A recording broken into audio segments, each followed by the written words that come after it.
Okay, I'm working on it. It's the same thing last time. Okay. How do you go and record on this? Record? Okay. Sorry for the delay over here a little bit. The streets are filling up. Camps are coming back. The Elsman is underway. I started my new class already. There's something very special about the first day. When the Bachurim, kids, whatever it is, come in and they actually wait to hear what you have to say. And you wish you can kind of freeze it. Because the second day, it's already, okay, we already heard what you had to say. So you always thought if we would approach life every single day like it's the first day, and understand we want to hear what HaKadosh Baruch Hu has in store for us today, so every day would be the first day. A friend of mine told me that he had this experience today. He says it's a true story. He took his kids to the park, his wife and kids to the park. He said he never ever leaves his hat and jacket in the car. He always wears it.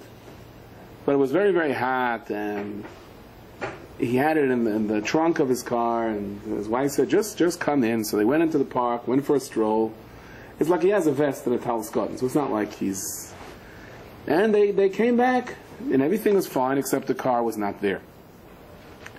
Which also means that his hat and jacket wasn't there and everything else.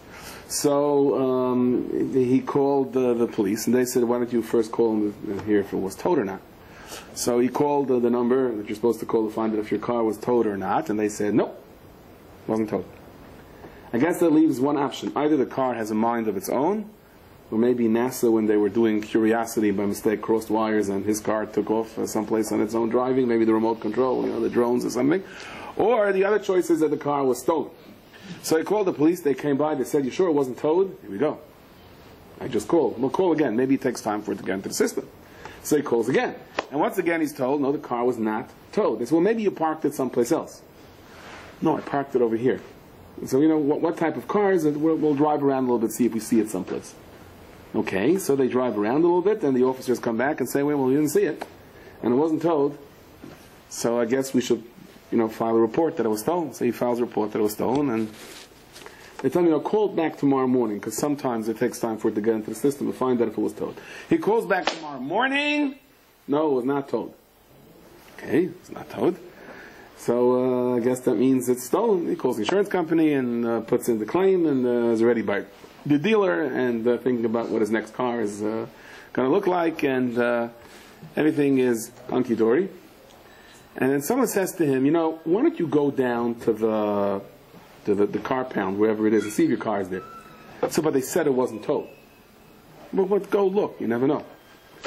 So he drove down in this tiny little smart car, which he got as his replacement vehicle.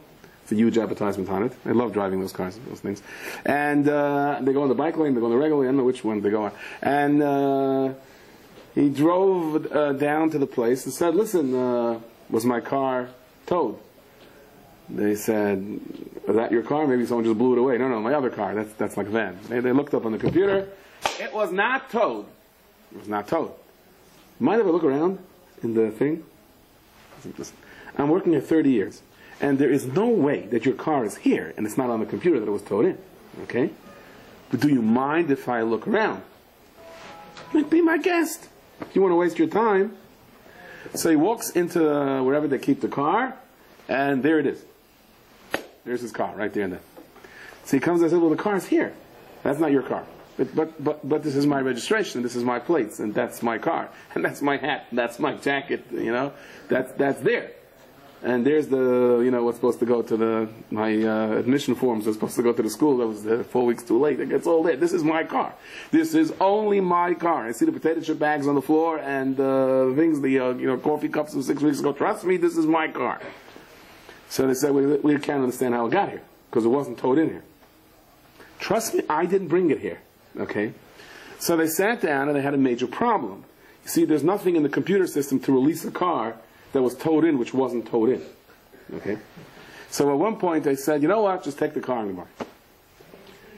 So he takes the car and he stops short. He says, wait a second. This car is reported stolen. I can't take it out. So they go like, what do you want from us? I want from you.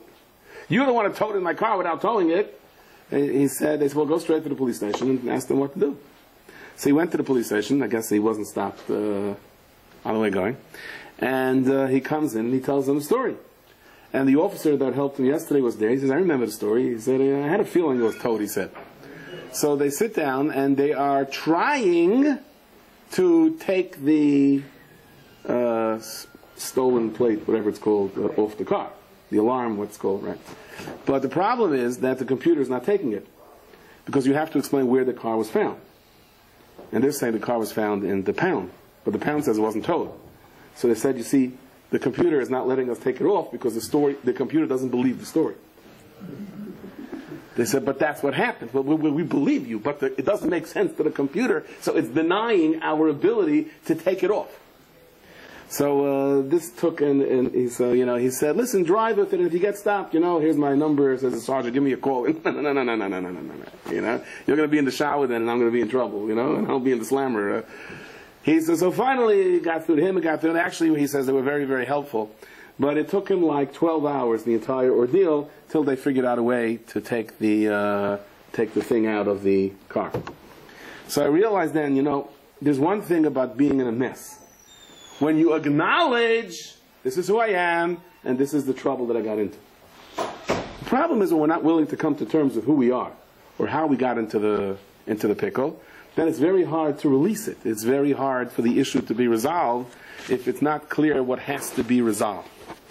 We've discussed many times this vart, there's this baby elephant. So they read this when I was in the Bronx Zoo. Grab that park in the parking lot then, knowing my nozzle. But they tie a little chain around the baby elephant as soon as it's born. And I read, and they were saying this also Avla, the animal rights activists were saying that it's not right to do, but that's it. They tied the baby elephant, the chain around the feet of the baby elephant, and the baby elephant cannot break out of the chain. And they keep it that way for a couple of weeks. When the elephant turns into an elephant, there is no chain in the world that could hold it back. But as soon as it feels this chain around its feet, it does not attempt to break out, because it is already ingrained into the nature of this elephant that he can't break out. You couldn't break out when you were born, and then you were only 300 pounds, and now you're 3 tons. But he doesn't know that. So therefore he does not even try. And I began to think to myself, if that's a Musar Haskell, if I've ever heard one, that how many of us are so sure that we can't do it, that we can't learn, that it can't go, that it's not going to happen. I mean, I told you this many times. I have a problem with learning with chavrusas. It's just my ADHD, whatever it is. I'm not always, we see a Gemara and I'm ready to think about a story that's connected to that Gemara, and what a great connected, and he's ready to plot further, and we don't communicate. Like I told you, the guy that's learning Daf Yomi, and he's so excited. He says, we're making the great Siyum next week. I said, what the great Siyum next week? He said, it's another couple of years down the road. I said, no, it's next week, I'm telling you. It turned out what the problem was is that the Maggid Shir was using an art scroll Gemara, and he was using a regular Gemara. So every time the Maggid Shir turned the page, he turned the page in his regular Gemara. Because in the art scroll, the same page repeats itself 4 or 5 times. So he was a couple of years ahead. Okay. So I particularly, the Gemara's Svaras, I was okay with. I was always okay with Svaras, But whenever it came to technical things, like a technical Rashi or a Gemara, math or Cheshbainis, it really was a pressure. It took me a while. And I remember whenever they gave me dafim to do, and daf, I always looked at the Gemara, to make sure that it's okay. And got the idea that there's no big Cheshbainis here. And once I blew it, and if you remember, there's the big Rashi in it's actually a couple of places in Shas. So he had it in Masechtas Nida, and he had it in Masechtas Erechin. And there's a whole page of where a woman mixes up her 11 days of Tahara with the 7 days of Nida, and one of those complicated, and there's like 500 different possibilities, and if you go into Rashi and Tisa, all the Mefarshim, each one breaks up into another 500, you got to explain it. It's pure cheshbon and math and calculations and mistakes and figuring out someone else's mistake. And when I got to that daf and I looked at this Rashi, I said, oh no, I'm finished. I can't do this. I can't. So I called up and I said, well, we're going to skip this daf. You can't skip a daf in daf yain. I said, well, maybe somebody else will do this daf and I'll do somebody else's daf. You know, a lot of people don't like doing it. I got to take Gemaras and things. I said, no, you got to do this daf. I said, I can't. And I remember Rabbi Teitelbaum, a very special person, said to me, you can. I said, in Kailo, when we got to these pages, I put my hat down, walked away, and came back 2 hours later and continued from the next daf. He said, now you're not in Kailo. And hung up the phone on me. So I locked myself in a room, and I said, I have to say this shir. And I broke my head. I had 1,000 index cards, every single line of Rashi. I worked it out, redid it, worked it out, redid it, worked it out, redid it. I would say that Rashi took me approximately 2 days to prepare. And I said it, and I finished saying it, and I realized that I only had a 60-minute tape. In those days, there used to be something called a cassette tape. I don't know if you know what it looks like. It's like a black thing. It had 2 holes inside, and you put it into a thing called a tape recorder. I think in the Museum of Natural History still has some in the ice cave section. Anyway, so it was a 60-minute tape, and 60 minutes were up, and I only got halfway through the Rashi. So I had to redo it again. And when I finally did it, hours and hours and hours and hours, you know, my wife told my wife, I'll see you in 3 weeks. And when I finished, I said, now I have it. You know? As much as I prepared, now I have it. And I remember redoing it again from the beginning. And the greatest compliment I got on this Rashi is when somebody, rather very chashuv and magachir, came to me and said, you know, I have to prepare before the shir. I listened to your tape. Wow, you made it like, how did you do it? Like in Mamish, I saw this Rashi took you maybe 10 or 15 minutes, right? I said, yeah, after the 12 hours, it took me 10 or 15 minutes. But afterwards, it was a frightening thought, because I said to myself that I would have, now we don't give shvuas, right? We don't do shvuas. We're not going to swear in Hashem's name, even if it's true. But if you would have told me, give me a shvua d'oraisa, holding a Sefer Torah, that you cannot do this Rashi, I would have done it, and I would have believed I'm saying the truth. But the Yam says I was able to do the Rashi.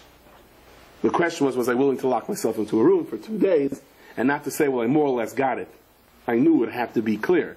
Because trust me, I learned doing these tapes, if you made a mistake, you heard about it. They let you know. As I've told you many times. I remember when I started doing this year, we had this man in Florida, he used to call me up, an old man, smart man, he sat in his wheelchair the whole day, listened to the tapes, until he found a mistake. And he would call me up at night and tell me what the mistake was for that day. It was the daily mistake, you know.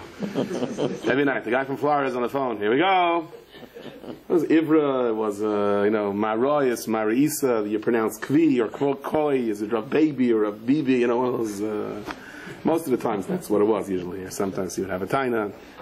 Okay, and I remember one night he called and he said, today I found no mistakes. I said, wow. He said, not like yesterday that you said this and 2 days ago that you said that. So he did Chazaras Hashir and my mistakes for the last 2 years. I said, do me a favor, find a mistake, please, okay, you know. Then I'm left with a mistake, you know, not on this. This baby elephant phenomenon that we think we can't do it.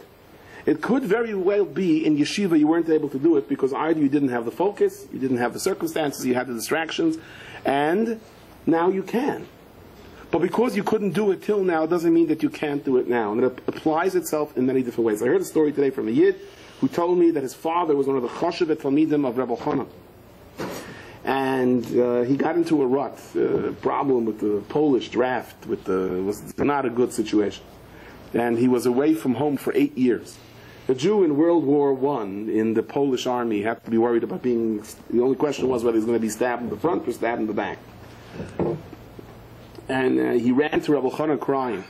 And it seems that he could have gotten out of it very easily. But he blew it. He messed up. And he burst into tears. He told Rabbi Chana that his life is at stake. And he said that I put myself into the situation. So Rabbi Chana grabbed him and he said, whatever his first name was, I don't remember. He said, Ba'asher hu sham.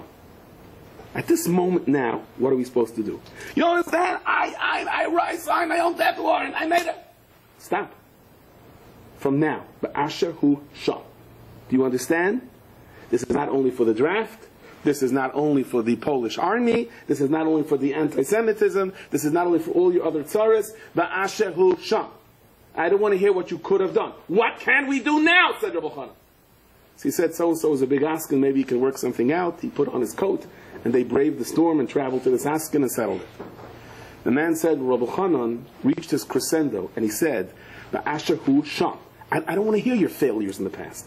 I want to know now. He said that gave him chizuk to go on his entire life. Whenever he was faced with a situation, life goes on. In tachna loy machna lo yira libi. In takam loy mochama bezoisani b'teach. Bezoisani b'teach, that the Rebbeinu Shalom gave me this mochama to bring out certain kaiches that I never had before. As I go shifty b'deis Hashem kol yemei chayei. He says, Achas sha'alti me'es Hashem, oisa vakesh, the Welt says of art. He's looking for his shidduch, oisa vakesh, wants to find the right girl. And his problem is that officially he has to stay in yeshiva till he gets married. So he says, because if I don't find the right girl, shifty b'deis Hashem, kol yemei chai, he says, I'm going to be here indefinitely, he says. We wake up, I told you this once, I met a man. He was in the bungalow colony with us. He passed away when he was 104 years old. This yid was so sharp, you can't imagine. I said, he once told me, said we were sitting around and someone said, so-and-so passed away. He was how old was he? He was an old man in his 90s. He goes, excuse me? What does it mean, an old man in his 90s? He said, he realized he was sitting there. He goes, I remember he said, to me, under 100 is crib death, he said. That was his thing. So this man said.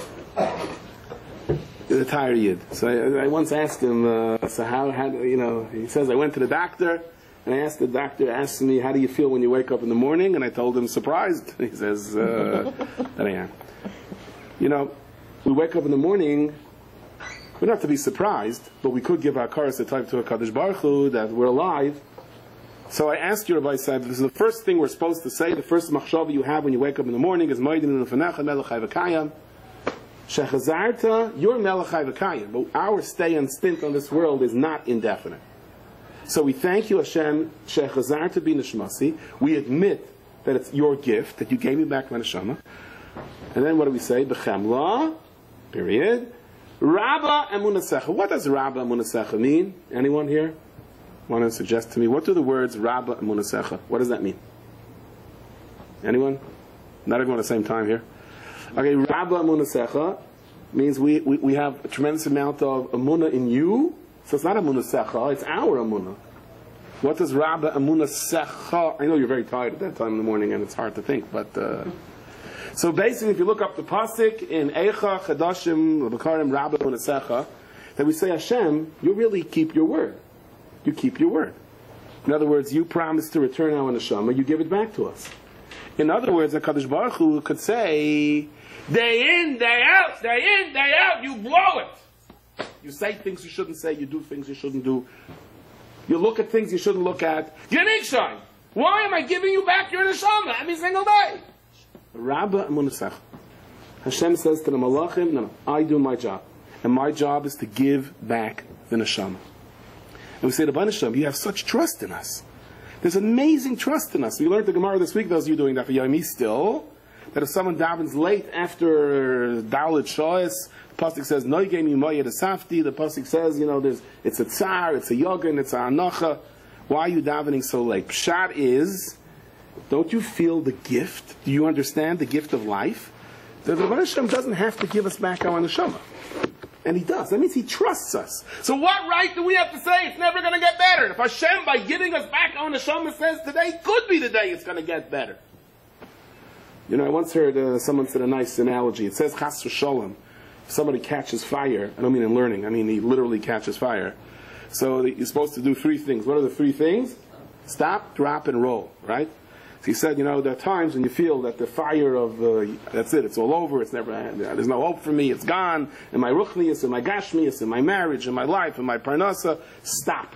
Stop that mahalach hamachshava.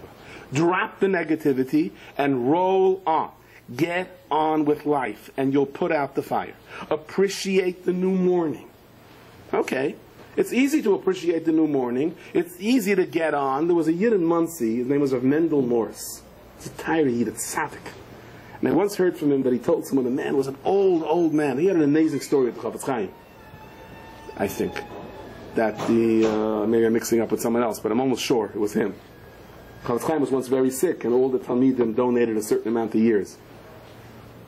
And he opened up the Yarn Kodesh when everyone was gone, and he said, no, I want to give more than everyone else. I don't know if they meant it, I really mean it.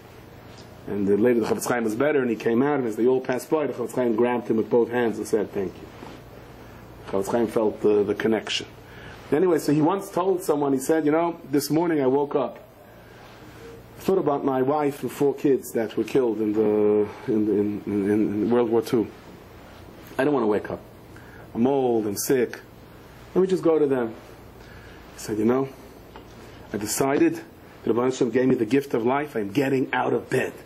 He said, I never felt so good in my life. I didn't let him get to me. That's a man in his 80s, in his 90s, I don't know how old he was. It's an every single day battle to say life goes on. Now, what if a person says, but I'm at a crossroads in life? You want me to go on, but I don't know where to go. I'm in such a klem, I'm in such a matzav, I don't know where to turn to. So understand, right? The guy says, I met someone, he says, admission cards, and my kids keep asking me, when are we getting the list from the school about all the things that we need? And the poor guy calls the school says, you owe a lot of money.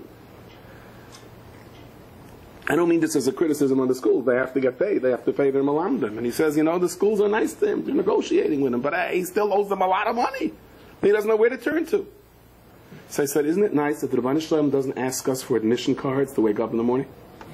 Admit one neshama to this world. Just wakes us up. The Rebbeinu Shalom doesn't charge a registration fee every morning, a processing fee, a building fund. We just wake up. So we know there was a levaya this week of a person that was very famous, and he landed on the moon. He stepped out on the moon, Mr. Armstrong. And what were his words? One of the most famous words in the world. He said, a small step for man and a giant step for mankind. Is that what he said? A great step for mankind, something like that. So I remember I had a Rabbi. I must have been a little kid then. But I remember everybody was so excited. We did it! We beat the Russians! We put a man on the moon! There's a flag! It's still there! It could be! Maybe. Never know. Things get towed very quickly these days. But there was a sense of euphoria. We did it! The world's going to be different now because a person's on the moon. Not much changed since then. And to think that we did this in 1969, 43 years ago, before cell phones. We did it. When your digital clock had this like tape that would roll up and down, up and this. So I'll never forget that I once overheard a conversation between 2 people in the mikveh, which is where you hear good conversations. And one of them said to the other one, it's 10 years now since the man landed on the moon. It's amazing what we accomplished.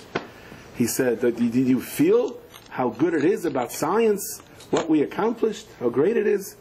So the guy said, what else science accomplished? Yeah, they're trying to get a thing to Mars. He said, no, they made this great cream for athlete's foot, he said. Rather, I have much more pleasure from that than the fact that they landed a man on the moon. So I thought about it, he's right. We get schlepped into the charm of this world. But is that the reality of this world? Is this a different world since we landed someone on the moon? We have to, because of the Cold War with Russia, we have to show them that whatever the Soviet Union fell apart had little or nothing to do with the fact that he walked on the moon. But I will tell you what I remember as a little kid, and I must have been, I don't know, 1st grade, 2nd grade. I'm not going to get more specific than that, because I know you know how to do math here. But I remember my Rebbe saying something which I didn't understand at the time, but it registered in my head. He said, a great step for mankind that he walked on the moon. You know what's a greater step for mankind?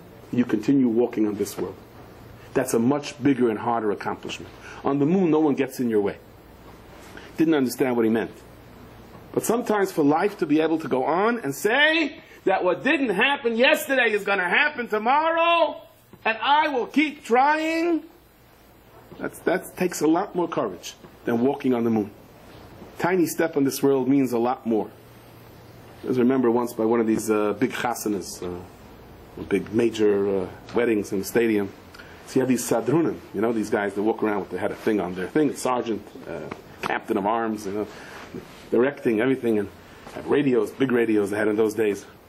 So remember, I don't know if they were serious or not, but one guy's going, Yaakov, yeah, Shemaya, yeah, come in. He goes, yeah, 10-4, Shemaya. He says, what is it? He goes, please get off my foot. He says, he's standing up. We're looking to be glorious, to be powerful, it's the little step.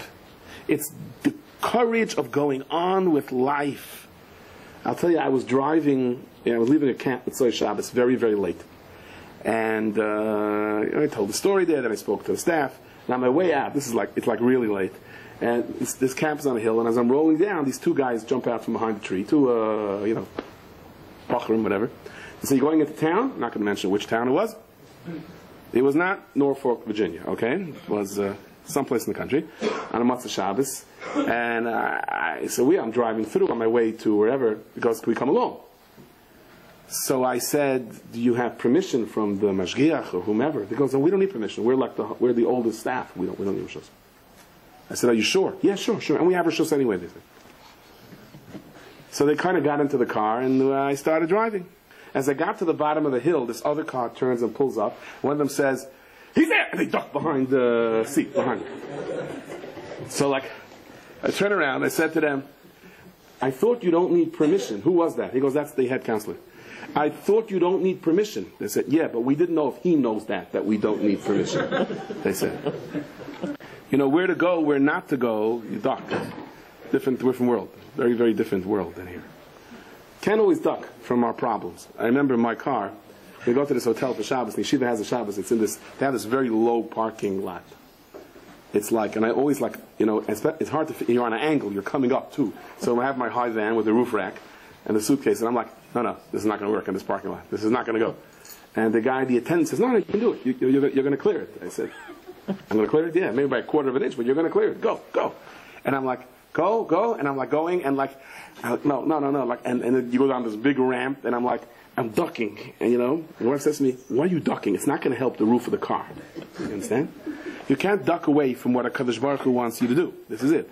Life is life. So having said that, I would like very, very much to address a Gemara which I think is in today's daf, maybe yesterday's daf, tomorrow's daf, I don't know if I'm exactly on. So the Talmidim went in to visit Rabbi Yochanan ben Zakkai. And Rabbi Yochanan ben Zakkai saw them, and his chalifkais, he began to cry. And the Talmidim said, Rebbe, you're crying? You're crying! Ner Yisrael! You're the candle of Klal Yisrael. Amoid Ayamini. You're they call them the right pillar. In the Beis HaMikdash, there were two pillars. The Yachid Ubayah's right is the more chashuv one. Patish HaChazak. You're the smashing hammer. What are you crying about?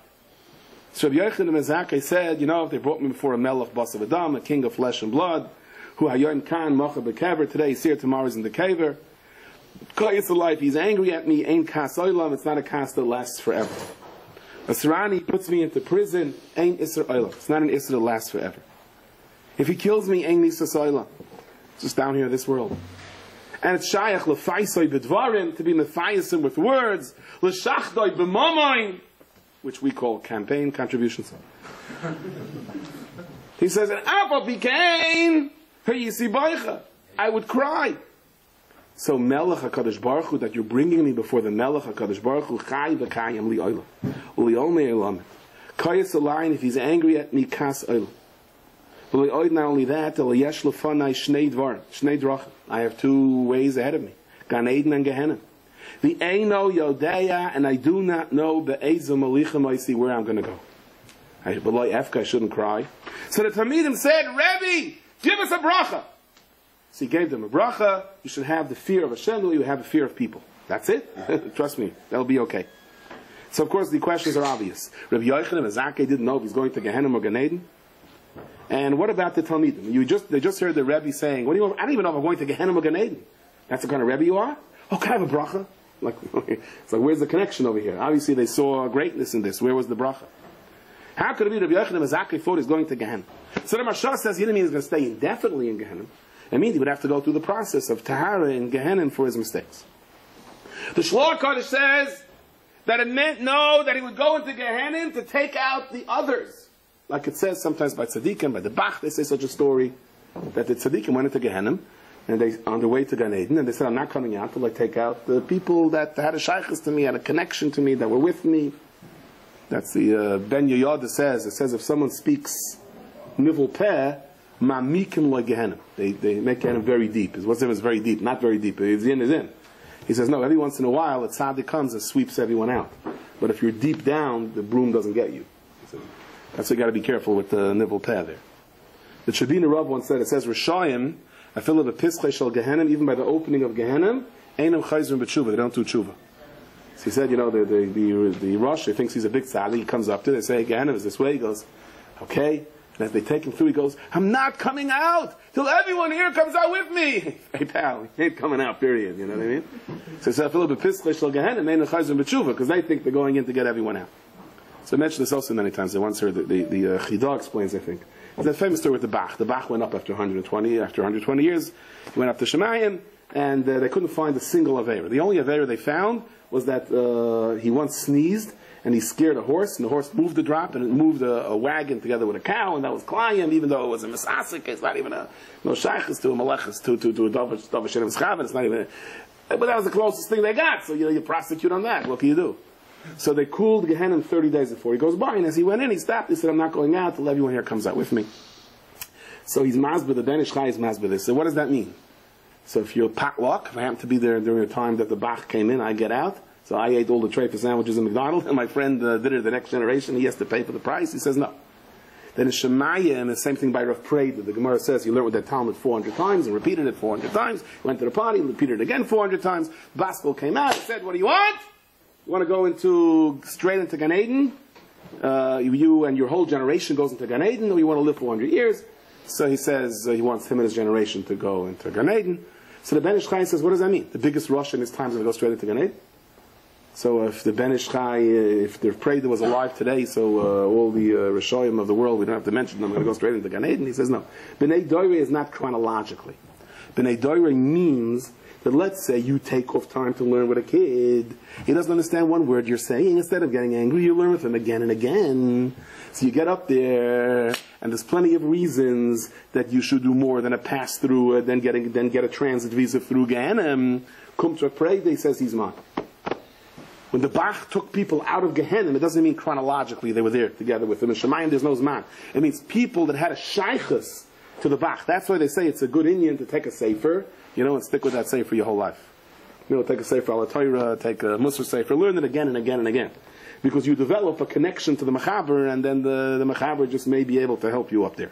Okay, so having said that, so that's what the Shloah Kaddish says. Rabbi Yochanan Mezakeh was scared of going to Gehenna, even though he knew he's just coming through to take other people out, but it's still scary. But still, it's still a funny, it's hard, I shouldn't say funny, it's hard to understand. Rabbi Yochanan Mezakeh says, I don't know where you're taking me. And I once heard this beer. Also, right before he passed away, he said, get all the kalim out. They shouldn't become tamei. That's a strange thing to be concerned with. It's about to leave this world. It's about to die. Take the milk out of the refrigerator, do that. Okay, I'm ready. You worry about the kalim becoming tamei. And then he said one more thing. What were the last words of Yochanan Mezakeh said before he was nifter? He said, bring a chair for Chizkiyahu Melech Yehuda. Bring a chair for him. Why do we bring a chair for him? Because he's coming to be malavim, to walk me up. So Chizkiyahu ben Yehuda is coming to walk you up. Okay. Where does Chizkiyahu ben Melech Yehuda come in over here? Now we know that at Tzaddik, they say that the Chavetz Chaim, before he was nifter, he asked for a chair for the Vilna Gaon. I heard this from witnesses, Eidei Riyah. They were there with Shlomo Hyman, he was the famous Rosh Hashiva in Tarvadas many years ago, that he was comatose before he was nifter. There was no way he could have made this up. It couldn't have been an act. And right before he was nifter, he said, he woke up and said, bring a chair for Rabbi Akiva Eiger. And all of his life he pondered Rabbi Akiva Eiger was his. There is such a thing, when you learn someone's sefer, he comes to be Malavi. The Pnei Yeshua had a grandfather, he wrote a sefer called Negine Shloima, where he tried to fa'em for all of Tosfos' kashas on Rashi. And right before he was nifter, he said, bring a chair for Rashi. He also said, Rashi told him that out of all the hundreds and hundreds of tirutzim that he said, there were only really 3 times that he was mechavan to what Rashi really meant. But he said, Lamaisi, you did it for my covenant, I'm coming to be Malavi. So there is such a thing. You sit there with a Mesos Yisharim every single night, or a Chayvus Lavavis, or Achsam Seifer, or you're a Chaim HaKadosh. You do it, you can stick with it, you never know. You never know when you're going to eat protexia up there. But where does he come to Chizkiyahu Melech Yehuda? Where does Chizkiyahu Melech Yehuda come in over here to Rabbi Yochanan ben Zakkai? So the Arizal says, I believe, that Rabbi Yochanan ben Zakkai was the neshama of Chizkiyahu Melech Yehuda. Now, I want to put things into perspective here. Rabbi Yochanan ben Zakkai did some, I say this with caution because we're talking about Tanoan here, that could be a Mechayim Esim, he did things that was considered controversial in his time. There were many that said by the Churban, that's it, life is over. The Kahanim went and they threw the keys up to Shemayim and a nest came and grabbed it and that was the first person in English. But many of them threw themselves into the fire and burnt alive. Kumt Rabbi Yochanan ben Zakkai says, what are you jumping into the fire for? The Beis HaMikdash is burning. Okay, so life is going to go on after the Beis HaMikdash. No, the world is over. No, the world is not over. Life is going to go on. Don't jump into the fire. You have no right to jump into the fire. And when they said, let's fight the Romans to our death, he said, no. We're going to negotiate with the Romans, see what we could do. So Rabbi Yochanan ben Zakkai plays dead, and they take him out in his coffin, we know the Gemara. And he comes out, and he meets the Roman king, and he says, Shalom Aleichem, he says, Malka, he says, hello, dear king. He goes, oh, say that, this is Rome. You don't call me king, you'll finish me off in a second. What are you doing? He says, and also, Yimalka, no, if I'm king, the famous story, the Balatanya fainted the first time he heard the words, Amelech HaKadosh, because he said he heard a Baskel that said, if I was king, where were you till now? All right, and then they negotiate. And Rabbi Yochanan ben Zakkai, they locked him into prison, the Medrash says, and he knew exactly what time it was from the Tziruf Shem from Chazring his learning. Fine. And when push comes to shove, he says, okay, now I'm king, you were right, he got a shoe on, shoe off, what do you want? What do you want, Rabbi Yochanan ben Zakkai? So Rabbi Yochanan ben Zakkai asked for three things. He asked for Keren B'Yavna, Sanhedrin should be transferred to Yavna, continue on. He asked that the Shalshelas of Rabban Gamliel, of the Nasi, should continue so that Malchus Beis Zohar has a Hamshacha. And he asked for doctors to heal Reb Tzadok. And the Gemara says, why didn't he ask him to save the Beis HaMikdash? Because Rabbi Yochanan ben Zakkai had to make his best decision at that moment. And his decision was that he's not going to listen if I ask him to save the Beis HaMikdash. Because the Gzeira is going to be destroyed.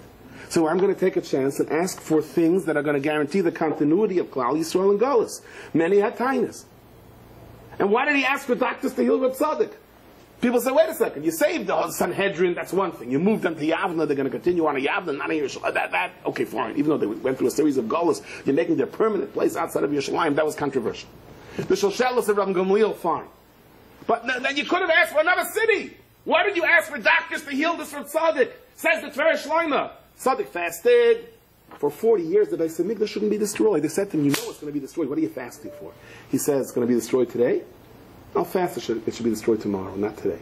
They said to him, it's going to be destroyed anyway. There's no anyway. I do what I have to today. Tzadok Tzadok pushed off the Beis HaMikdash 40 years. His fasting pushed it off 40 years. Many children raised, they got married, and the Doiris and Klal Yisrael. Who knows? You and I may be alive today because we were born during those 40 years, and Tzadok kept fasting and said, I don't want any Yisrael say we're going to die anyway. I'll do what I can today. So Rabbi Yochanan ben Zakkai says we have to heal him. And later, when the Beis HaMikdash is destroyed, after 40 years of fasting, Hashem, now you destroy it. Hey, Rabbi Tzadok wants to be healed. He wants life to go on. He couldn't eat anymore. So Rabbi Yochanan ben Zakkai says, this is survival in Golus. My third request goes to heal Reb Tzadok. Rabbi Yochanan ben Zakkai, he had it from the right and from the left. You should have killed yourself. You should have done like the Kahanim and jumped into the fire. And you could have asked for more. So Rabbi Yochanan ben Zakkai said, maybe they're right. But guess what? It was a time of darkness. It was a time of Hastorah. I did what I thought was the right thing, knowing I may be wrong. I didn't say, they'll have kindness on me anyway. I did what I thought. And that's why the Talmidim came and they said, Ner Yisrael. For everyone else it was dark. You lit the light. Amar Yamini, everyone said there was such a conflict. There was gridlock in Klal Yisrael. No one knew what to do. You were the right pillar. You said, no, we're going this way. Patish Chazak, you didn't give up. You didn't let no doctor say there's no hope. You didn't let this happen, that happen. You didn't, whatever it is, life is going to go on. You're going to see there's going to be brachas and yeshuas. I'm moving. Patish Chazak. What are you crying, Rabbi Yochanan ben Zakkai? So Rabbi Yochanan ben Zakkai says, I had no way of knowing whether I was right or wrong. And he starts to cry. And I knew all along. My Yetzer Hara came to me and said, what are you doing? Karen B'Yavna, maybe Hashem only wants us to enter Yerushalayim. What are you doing? Taktis Behil Reb Tzaddik, who says that's important? You didn't ask for the Beis HaMikdash. Oh, you blew your once-in-a-lifetime chance.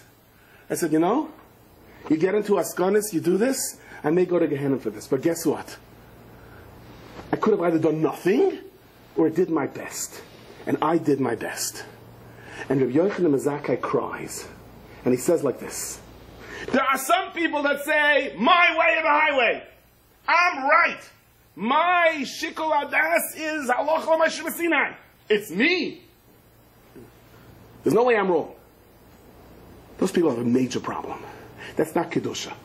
I am acknowledging that there are crossroads in life and I don't know 100% what to do. I may do this and may bring life or it may bring destruction. I have to make decisions. Shidduchim, shalom bayis, the heart-rendering decisions. But I'm going to do my best. I say in Kapitel Tehillim, Rabbi Shalom, I believe this is right. Life goes on. You know what you're doing? Yeah, I may go to Gehenna for this. But guess what? I think this is right, therefore I'm doing it. Now, I know I'm not going to go to Gehenna for it. Because I did my best. But I am acknowledging that there was no way of knowing whether it's right or wrong. I did my best. He didn't think he's going to Gehenna. He said, but when I was at the crossroads and I had to make these decisions in life, I could have thrown in the towel and said, this is such a chaotic situation, forget it, I give up. I risked my life and went out there for Klal Yisrael. I said, life is going on in Golis after a Churban, knowing I may go to Gehenna for this. And when they looked at him, they said, Rabbi, can you please bench us? Because if you have that courage, there's no greater bracha. And he answered, just do things what you think is L'Shem Shemayim, not what somebody else says. And that was his concern for the Kalim. Like Yaakov Avinu went back for the Pachim Ketana. He was scared for the future generations of Klal Yisrael. Rabbi Yochanan Mezaki could have asked for the Beis HaMikdash to be built back and not to be destroyed. And Mashiach would have been there. If Chazal say, Meishiv Chacham Achav V'datam Yisachal, that meant Rabbi Yochanan Mezaki could have asked for it. You know why he didn't ask for it? Because those that weren't ready yet for Mashiach would have been lost forever. Like the Abder Rav once said, Mashiach could have come, but he's waiting to get in as many people as he can. And one of the real Chashuvim got up and said, enough is enough. Rebbe, let him come. And the Abder Rav said, you'll be stuck outside? Can't do that. Rabbi Yochanan Mezaki had a concern for the Kalim. That's why he said, take out the Kalim before they become Tamei. And who is Rabbi Yochanan ben Zakkai? He is Chizkiyahu Melech Yehuda. Chizkiyahu Melech Yehuda was very concerned for the continuity of Klal Yisrael. He was the greatest Askim, the greatest Melamed Torah, the greatest Torah Messiah and Shuvu and everything all together. Every kid was Midan, Batku, Midan at Beersheba. You couldn't find a kid that was 6 or 7 years old. There wasn't in the Beis HaMedrash, there wasn't Baki, the Mentes, Panim, Shal, Tumah, V'Tahara. Every kid knew Mishnayos Bobeh beginning to end. You know how he got them to the Beis HaMedrash? No, it's Cherev. There's a sword. You don't go to the Beis HaMedrash, there's soldiers. It's interesting, the next generation were all like the Avodah Zarah. It says Reb Chaim Shmulevitz looks like this business about getting people into the Beis HaMedrash with the sword doesn't really have such a keep. Okay, but that's the part. But the reality is, this is right. This is the Chizkiyahu Melech Yehuda, the ultimate visionary. He's amazing, and he once had a very prestigious visit from Yeshaya Hanavi. Yeshaya Hanavi said, King Chizkiyahu, the great King Chizkiyahu, was almost Mashiach, as I'll say. You should know, write your tzavah, you're going to die. Thank you. What a nice nevuah. Why? You're mavach the first mitzvah in the Torah, the mitzvah of Pru Revu. You never got married. He says, why not get married? It's a good reason I didn't get married. Because I saw with my Ruach HaKodesh, I get married, I'm going to have a son, Menashe, who's going to be a big Ovid Avodah Zarah. He's going to be the next king, and he's going to make a Churban in Klal Yisrael. So I said, forget it, I'm not getting married. And Yeshaya Hanavi said, Badikashi de Rachmana Lamalach. My father, teaching in his Gemara as a little boy, used to make me chazard every night. What are you mixing in Hashem's business? You are a mitzvah to get married. No, but it's not going to work. I'm going to have a son who's a Russian. None of your business. You go weiter. You get married. You build. So Chizkiyahu said, give me your daughter. She gave you my daughter. She gave you Nevu, you're going to die. He said, Ben Amitz, son of Amitz, Kalin of the Yaschad, say, leave. Kach mekabulani mi beis avi abba. I have a kabbalah from my father's father. I feel the cher of chad v'nechas hashtavari shaladam. Even if a sharp sword lies on the neck of a person, al yimna atzmoi min harachamim miyad vayisyatzik panav alakir. He turns toward the wall and he starts to pray and he starts to daven. and indeed Menashe is born, and Menashe is Hem itself of the Heichel. That's true at the end of his life, but it was a terrible disaster. So basically, what did Chizkiyahu say? Hey, let's close shop. No more king. No more Malchus based over. See what's going to happen. Forget it. It's not worth it. So Chizkiyahu, you don't know my business. Life has to go on. Life has to go on. And that's why who comes? Could be Malab Rabbi Yochanan ben Zakkai, Chizkiyahu Melech ben Yehuda, who says, Rabbi Yochanan, I know that people are going to say, what did you do? What did you do? You created moistus of Torah and Golus. It's going to be so complicated. It's going to be... No. Life has to go on. You are right. So Chizkiyahu Melech Yehuda, who saves Yerushalayim. He's like such a madrega, Sancherim Melech Asher comes, they say Shira, and poof, they're gone. And here Rabbi Yochanan ben Zakkai says, Yerushalayim is destroyed in my life. You did what you had to do, I do what I have to do. And the two of them come together. And that's why he says, prepare a chair for Chizkiyahu Melech Yehuda. Chazal tell us Chizkiyahu Melech Yehuda did many controversial things in his life. Chazal were happy with some, not happy with the others. He dragged the bones of his father in a nita shel chavalu, because his father was an Levi of Zar, wanted him to have a kapara. Chazal said controversial, he did the right thing. There was a sefer refuahs that had the refuah of every machla in the world. That was given to Adam Arisha. Chizkiyahu hid it, because nobody was scared. No one did tshuva. Chazal praised him for it. He did other things that Chazal were very upset. He stuffed up Negicha in the waters of Gicha to try to prevent the enemies. And what do you do? It was ready, Nisan already. The Gemara says it was Lamed Adar, Nisan. He decided, no, another Adar. What does that mean? Another Adar. He knew this had to do with Mashiach, with the Gullus. He said, no. It's Nisan already. And no, we're not ready for Geula. More people have to be saved. I'm adding an extra Adar when it's too late. What are you doing? He lived in controversy. Their time is on. But he did what he thought was right. The one thing he didn't do was get married, but when he told him, he did. He got married knowing good and well what's coming. It's none of my business. Life goes on. And that's the connection to Chizkiyahu Melech Yehuda and Rabbi Yochanan ben Zakkai. So the Torah says in this week's Sedra, you got a plumber in your house, you have an electrician in your house, you got to pay him before the sun. You got to pay him, depending when he finishes working, within a certain time period. If not, you're over both an assay and a lav. Says the Zohar HaKadosh, B'yoimai, where the Welt says, how do you know a minig is stronger than a halacha? Because the halacha is you have to pay a worker right away, and the minig is, Says the Zohar HaKadosh, B'yoimai titin scharai, it refers to Shachris. You wake up in the morning, and you don't want to wake up in the morning, because there's so many things going on in your life, you say, I just can't go on anymore. So many things in your past you feel guilty of, you're upset about, you say you can't go on anymore.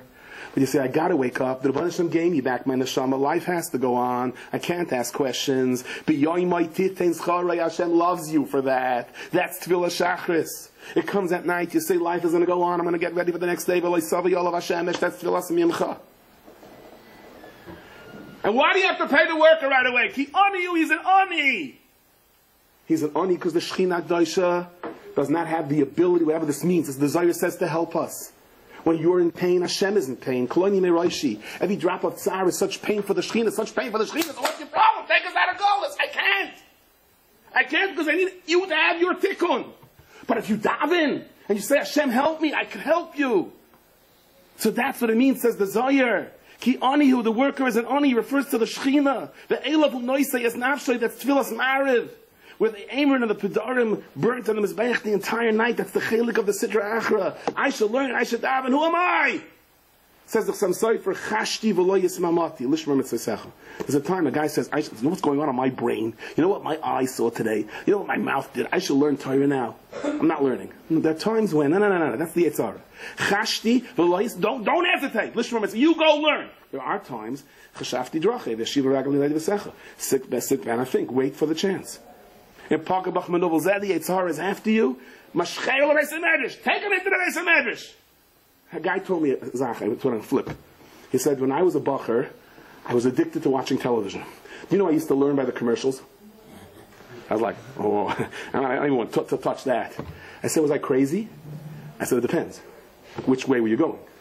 Were you going up or were you going down? Were you ripping away yourself from television to learn by the commercials? Or was it the other way around? Were you ripping yourself away from learning to go to the television? That depends which way you were going. But if that's how you were ripping yourself away from the television, that's what the Chassam Sofer says.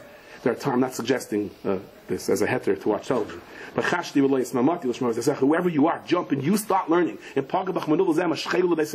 start learning. It's not learning. Ayah says, so be a Rasha, but learn. So the Kotzker says, you bring the Yetzar into the Beis Medrash. What are you doing? He says, it's a different Yetzar in the Beis Medrash. Not the same Yetzar as outside. So the Balatanya says, a mashal, that guy's on a wagon, and you're running away from the enemy, he gets hit by an arrow. You jump off the wagon, it's not nursing your wound, you'll get killed. It's the middle of a battle. Keep going, keep running. The Yetzirahs bring you down, keep going, keep going. Can't turn around. We can't, not at this point in our life, you can't turn around. You know why it's so strict? You know why there's so much sorrows on this world, says the Chavetz Chaim? Hey, you got credit for your grocery store. No problem. Credit. No more credit. What's the problem? I'm closing shop. I can't give you credit. I need you to pay up cash. The Rebbe is closing shop. We're next to the Geula. There's no time for credit anymore. The price has to be paid. You have to move on. You got to move on. I was driving in the country at night and put in the GPS, and they gave me a great shortcut. Whenever the GPS says unnamed road, do me a favor, stay away from it, okay? It took me on this road that was not a road, derech loy derech, this bumpy little thing, and the road was disappearing on me. It was getting, there was no way I could stay in the middle of the road because either the right side of the car or the left side of the car was off the road. And then there were craters in this road. It wasn't paved. There were huge holes, and I can't believe this. It's pitch dark. There's no way in the world. My wife says, turn around. I can't turn around. Back up. What? Back up. I can't see a thing. These huge craters, I felt like Curiosity on Mars. Like that boom, boom. I said, stand my car up there. And then there's this sign. It said one lane bridge. I wasn't sure if it said one lane bridge or one time bridge. It was a chad pa'ami, a disposable bridge. That's what it felt like, Then I love when they say, weight limit 1 ton. I go, oh no, how much pizza did we have last night? What's going to be over here, And let's say the guy had a bunch of signs, these kids, they saw a bridge was out. They put up a big sign, they said, road coming to an end. The guy drives by, goes, hey, you religious fanatics, boom, into the water. They go, we better change the sign, bridge is out, Said, I can't turn around. You got to keep going. You can't turn around. You got to keep going. We had a story, the guy drove out of a ferry, and he was supposed to drive onto the ramp, and the GPS said, right turn, and he turned off into the water. Boom. GPS. Make a right turn and stay on the right lane. Put on your life jacket and stay in the water.